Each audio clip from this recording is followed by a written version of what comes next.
Okay, so we're gonna head into our last game, guys. It's been a very fun cast and a very intense matchup. So now we are tied. Okay, gotta say this before. There was one walkover in the Tier 1 set. So that was Dreamer versus Phasic, I believe, which was a walkover in Dreamer's favor. So going into this match, we are tied. We are 4-4, and this is going to be the ace match. The decider, the Tier 1 decider match. And it's going to be and this is good because this is actually how it happened in real life too. This game was the very last game, which oh wow, okay. So it was very intense. And these two players, Kakolza is Shoop, who just a legend, needs no introduction. Been in the CPL forever, and HaN, Zerg. These two players have had very legendary matchups. Crossing field from last season, they're evenly matched, and Shoop is very good at ZVP as well. So I think this is going to be a very entertaining match. Yeah, I know Shoop sort of has a reputation as a PvZ sniper almost. He's got a really good grasp of the fundamentals of the matchup, and HaN, I know, is a very prolific 2v2 player, and I've seen him pull out a lot of really interesting builds. I remember a game from early in the season, maybe it was even the preseason, where HaN was playing a ZVT against Always Lose and went 3 base before pool with his third base at the close third on Fighting Spirit, which I've personally never seen anything that crazy before in a ZVT, so I'm hoping he's going to show us some more inspired builds. Thus far, just a standard overpool, and it looks like it's going to be a Forge Fast expand for Shoop. Yeah, now one of the things Shoop is good at, kind of known for, is one base robo. So I'm not going for that, but going for the standard Forge expand. And I think he's going to skip cannon here because he got the scout. That's one of the advantages if when you pylon scout, if you get that first location with your probe, get the correct location, then you can go for your nexus before your cannon, and gives you a little bit of economic advantage. Yeah, absolutely. And normally this is considered a little bit greedy, because against Overpool, if they decide to make 6 lings, you know, they can just run by the cannon. But not going to be the case for HaN. He's going to go for just 2 Zerglings and 2 drones, which is the most economical way to play out of an Overpool. And actually, it used to be 4 lings, was you just built 4 lings every single game, but HaN knows that this is the Forge build, so he's not going to be too worried about early Zealot pressure. Just enough lings to force away the probe. And actually, HaN did a really good job of placing his hatchery under probe harass. That is one of the most tilting things when that probe is constantly blocking your hatchery, but there is a little bit of a randomness to when the drone decides to morph into a hatchery. Sometimes it likes to do a little pirouette and spin around 3 or 4 times before it finally morphs into a hatchery, and that's enough time for it to be blocked again. But taking this third base again, not taking the refugee base in the bottom right, leads me to believe it's just going to be standard 3 base Spire into 5 hatch Hydra. And Shoop snuck a probe out before the lings could get there, so that means he's going to get plenty of scouting. He's going to see the location of the third, and that's he's going to be able to get that into the main as well. So he's going to have full information in this game, which is very, very valuable in PvZ. Yeah, it looks like HaN is going to fly his Overlord into the base. It's going to be, depending on where he decides to build the Stargate, I think Shoop, if he sees this Overlord, actually has a pretty good chance of being able to hide it, and he does. You see it with this probe. HaN is going to have an ordeal trying to get this probe out of his base, man. Because his lings are all the way across the map, and they've just come back to push this probe away. And it looks like, actually, the Zealot at the front of Shoop's wall managed to kill the Zergling at the front, so he's going to have to replace that as well. We have a pretty good Stargate timing from Shoop. With that Nexus before cannon, gives you just a little bit more minerals and a little bit faster of a build. As well. So there's a couple of variations. Ooh, meanwhile, Han catches that probe. Very nice. There's some variations where you can do.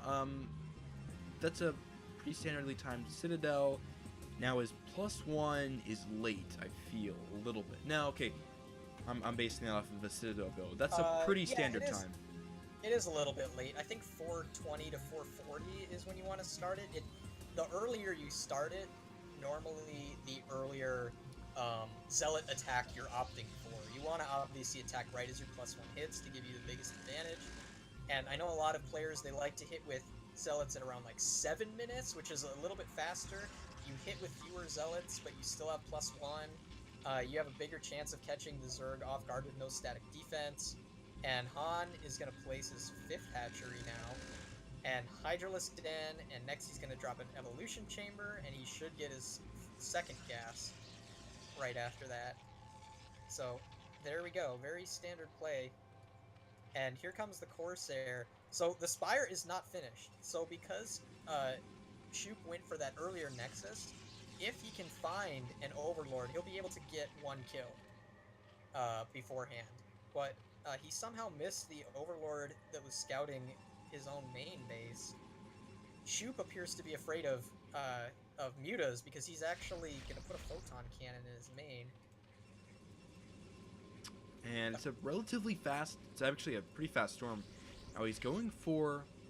Okay, he's going for a DT, and I'm curious. I think he's going for a DT and High Templar drop. And now Shoop is, I've seen him do this a ton. He's known for this.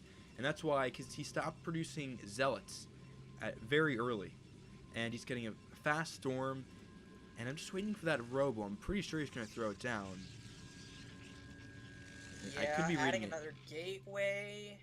Maybe he's just going to try and lock this DT in. I think what might have happened is he flew his Corsair through the main and the natural and didn't see any Overlords and thought that maybe that was an area of weakness.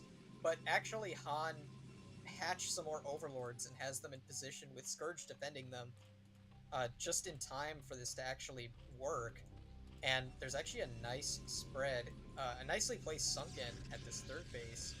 So I'm not sure if this DT is going to get any traction here. He'll see it coming for sure. And he has Lings ready to intercept, so... Shoop, seeing the Overlord, I think he's going to turn... Okay, no, he's not. So he's going to get in, and he will be able... Okay, will not be able to escape. He loses the DT, actually. That's unfortunate for Shoop, and I'm still a little bit confused as to what Shoop's game plan is. He's got speed coming. He stopped Zealot production, like I said, so he's got 3 Zealots. He's going to have 2 High Templars. 3. And he went for the 4-gate style. Sorry, went for the 4 gates relatively fast. So he might be going for an Archon Zealot push. Yeah, he does have the Zealot legs upgrading, but this is much later than the standard Zealot leg timing. You'd normally have this about 45 seconds quicker than he's going to have it. So, or maybe even a minute quicker, but he will get those Zealot legs eventually. And he is getting these High Templar. He does have Storm, correct? Right. So he has Storm. 4 High Templar is pretty standard. These Scourge are patrolling, and he's not actually building up to a very large Corsair count, so maybe risk of a Mutalisk switch here. Han is still on 2 gas, though, so it looks like he's just going to be powering on Hydras for the meantime. Shoop does have a Robo facility going down in the natural. So, it is coming. It is later than I thought it would be. But it looks like from Shoop, he's going to try to commit to some sort of 2-base pressure. He's got a lot of Storms. So that 4 Templar, that's going to have Storm. That's a ton against this Hydra Force. Yeah, I think this Hydra Force is mainly an intimidation tactic. This is well past the time period at which, if you were doing a dedicated 5-hatch Hydra attack, you would normally have almost 2 groups of Hydras by this point. But he would have sacrificed drones and hatcheries to get there. He's actually gone up to 6 hatches at his 3rd base, and he's adding double evolution chambers in his main. So he's going to go up to the full 3 evolution chambers, 6 hatch style. Not taking... Okay, now he is taking a 4th base, so this is actually quite an economical play by HaN. The longer he can keep Shoop in his base, the better. But Shoop should hopefully be able to gain some leverage through this robo play, going for a shuttle now. So I'm guessing this is Storm Drop. And also, Shoop has quite an intimidating force. He's up about 40 supply. His gate production has been strong. He's producing goons, and when you're producing goons at this phase, it typically means that you're trying to bust.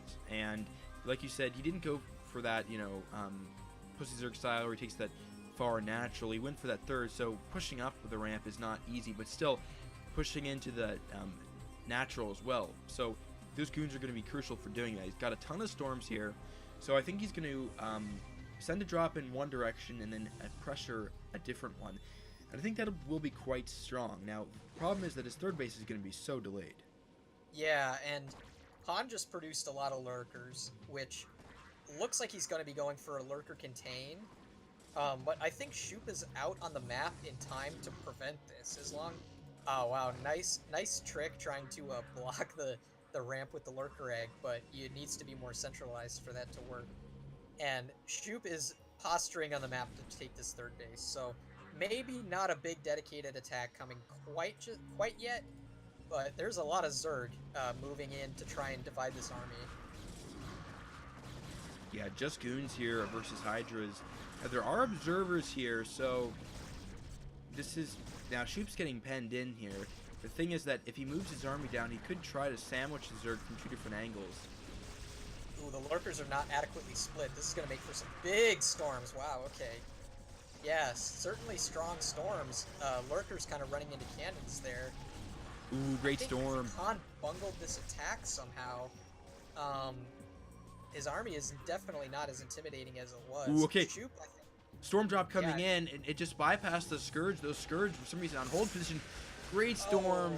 And another one. 14 drone kills in a single storm. Oh my gosh.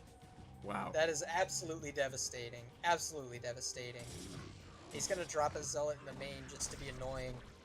Scourge are going to catch this shuttle. There's no shuttle speed, but HaN is still sieging at the front trying to make something happen. There is still a healthy number of lurkers left. A lot of the lurkers did get obliterated by those storms, but there's a Ling force outside of the third base to try and see if there's going to be a sort of a sneaky backdoor two-base timing kind of thing, which he's going to see now. So if he's going to try and surround this Zerg army, HaN will have adequate time to prepare for it. Ooh. And yeah, Lings alone against Storm, not a good recipe. HaN actually just threw away a ton of Lings, and late game Zerg doesn't matter, but that's pretty significant right now how much larva that was. And now Shoop can actually try to push into this natural. There's only 2 Sunkens there. A bit of a SimCity. DT in the main. DT in the main of HaN. 13 kills on that DT. You see, this is my issue with Protoss. Even when I'm spectating and I have perfect vision, I don't even notice the DT in the main. But anyway, it looks like Shoop is going to attack into this, and he's got to surround. So this semi-contain is going to be broken, and now these units are on an island isolated between 2 Protoss forces. And Shoop was able to get the third up, albeit very late, and it has an adequate number of cannons. And Shoop's remained calm during that fight. That's something that a lot of not experienced pros players will kind of freak out once the Zerg's in this location. And you just have to remain patient, keep macroing up, and get an army. And Shoop was able to fight very effectively. He's got a great army, up about 50 supply, a lot of storms, a lot of goons, and he's going to be able to push in here. Now, I think natural is strongly he's in a dominant position. He's going to take a 4th base now, which is like, it's a good way to make up for the later third, for sure. Right, and he's doing it while he's pushing out, so the possibility of that being attacked is a little bit less. Now he's going to be moving down here to the 4th base of HaN. The main is too well defended. There's a spore there. It's going to be so tough to get an obs anywhere near those lurkers for this time being. But there's nothing. There's one observer, so there is a possibility of obs snipes, but not so much like it is at the natural with the spore. The goons are here. They're doing good against this SimCity. Some great storms. There is quite a bit of force here, but he's just... Okay, some great storms at the north, getting some of those Lings. It's just goons here, which normally die to the Lings, but he's able to fight it off with storms. Yeah, and actually he had a small force of goons in between HaN's natural base and his fourth base that actually intercepted a huge swell of lings that would be reinforcing to defend against this attack and attack from behind. Now I think HaN is getting busted. He's got 2 lurkers here. That's it. There's no Nidus. There's no Hive Tech to help reinforce this position. If he wants to reinforce, he's got to move everything across the map. And he's got Zealots running Interdiction to try and take on these reinforcements. It doesn't really matter that Shoop is losing these units. It only matters that he's delaying the reinforcements to the fourth base. And Shoop is actually going to back up. I'm surprised. I think he can just run in and kill this. Maybe he's low on storms? Yeah, I think he is. I think he ran out of storms, which was his main reason for halting that attack. His macro has remained very strong throughout this, though. He's up in supply, and it's just a lot of lings here. HaN is tipped out around 85 supply. So Shoop's just backing up, maybe taking a moment to breathe, get some defense up. Here's the thing, though. In that waiting time period, HaN snuck some lings into this fourth, and they're going to shut this down, which is very unfortunate. But Shoop, the thing is, he can power off 3 bases for a surprisingly long time. I'd like to see him just hit this fourth base before he gets too many ultra strong defenses up like spores and too many more lurkers. Oh yeah, I mean Protoss on 3 base, he didn't lose the Nexus, so I think he's still fairly confident here. Now HaN, the advantage of taking this natural, you know, if his fourth base had been busted, I would be calling GG right now, but in fact he was able to hold on rather miraculously, and now he's got the 5th base up and running. He's going to transfer drones. The DT earlier in the main did get a lot of kills, but now he's started to put some drones back on minerals in his main. So I think HaN is actually stabilizing. Yes, he's down 80 supply, but he's actually very turtled up. So I think that he'll be able to withstand another attack, and Shoop now is going... This is just a distraction to focus on probing up his 4th base, at which point I think he'll have an actually huge macro edge. He's been taking really efficient fights this entire game. It looks like Shoop is going to try to hit this 3rd, and normally that'd be not a great decision, because if there's lurkers up there, it's not strong at all. And plus, you get hit from reinforcements from both sides. So this is normally not a very strong attack, but there's no lurkers here, so why not just slip some zealots up there, and if you get dominance, you can force a drone pull here. Now, there are lurkers burrowing, but it's too late. There's obs up here. Yeah, and the zealots already on top. They're able to surround the lurkers. I'm not sure about... He sent his reinforcements on his side of the river, which it can work if Protoss units are trickling in, but this is just a monumental amount of Protoss units. Now HaN actually switched into mutas, and again, he's going to ransack this base. Those Zealot reinforcements are not going to help, but that Archon certainly will. And I think if HaN's not paying attention, he can very easily lose all these mutas. And his 3rd base is currently forfeit. I mean, I think he's going to lose every drone here, and all of his hatcheries. I did not see that muta switch. That was very much a desperation muta switch here. That may be why he was low on lurkers at his 3rd. But Shoop is going to take this 3rd out and got a lot of drone kills for it. And yeah, his 4th base is up. So this is a 4-base Protoss powering through. And I don't think Shoop got maxed out at any point there, but he remained very close to 180 supply. Yeah, and actually I didn't notice this, but HaN's drone count at his 4th and 5th bases were actually very low, so his economy was very weak. In the last moments, he tried to put up a hatchery and colonies to potentially defend against that attack, but he knew it was over. GG. And that'll be the quarterfinals for Drag versus Beast. Yeah, very exciting week, very exciting matchup between these two teams. It came down to the last game. Can't ask for anything better than that. Was exciting to cast as it was to see the results come in real time. But big congratulations to both teams for making it to the playoffs, and for a very hard fought Team Beast. We thank you, and congratulations to Team Drag as well. So we will advance to the semifinals, and there will be 2 semifinals matches this week, which we are currently preparing for now. And I will probably not be able to cast this weekend, but I'm sure that there's going to be casts, and you'll be able to see the semifinal matches, so we're very excited for those. Yeah, I'm not sure if I'm going to be able to cast next weekend either, but the deadline for the semifinals is going to be Friday, the 1st of February, and hopefully the Saturday and Sunday immediately following that, those will be casted live on Twitch. If you guys aren't on the CPL Discord and you're following CPL, make sure that you go there for the announcement, because whenever any of us go live streaming any of these CPL games, it'll be announced there and we'll let you know. Or if you're watching this later on YouTube, the semifinals will be there as well.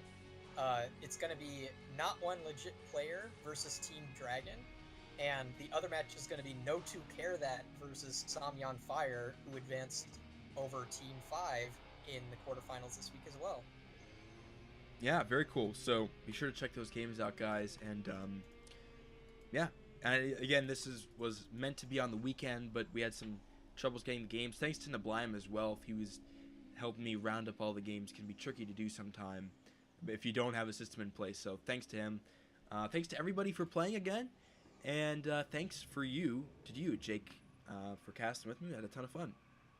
Anytime. I'm probably not going to cast any more CPL this season, but I will be back for next season, hopefully, barring some unforeseen circumstances. So I hope to see everyone in CPL come back for season 4, which uh, will be announced probably shortly after the grand finals, if they're deciding to do another one of these crazy leagues. So uh, thanks everyone for the games. I really had fun this season in CPL, and hope to see you all in the next one. Yeah, I'm gonna just give a quick shout out. My last one to Paisan, Laser Snipe, Werty, the guys who are admitting this, especially Paisan, who, you know, took it upon himself to start this up again. This has been a great experience for me, for a ton of people. Got a lot of people into Brood War, and it's such a fun event. And they do it all just because they're passionate about Brood War, and that's really amazing.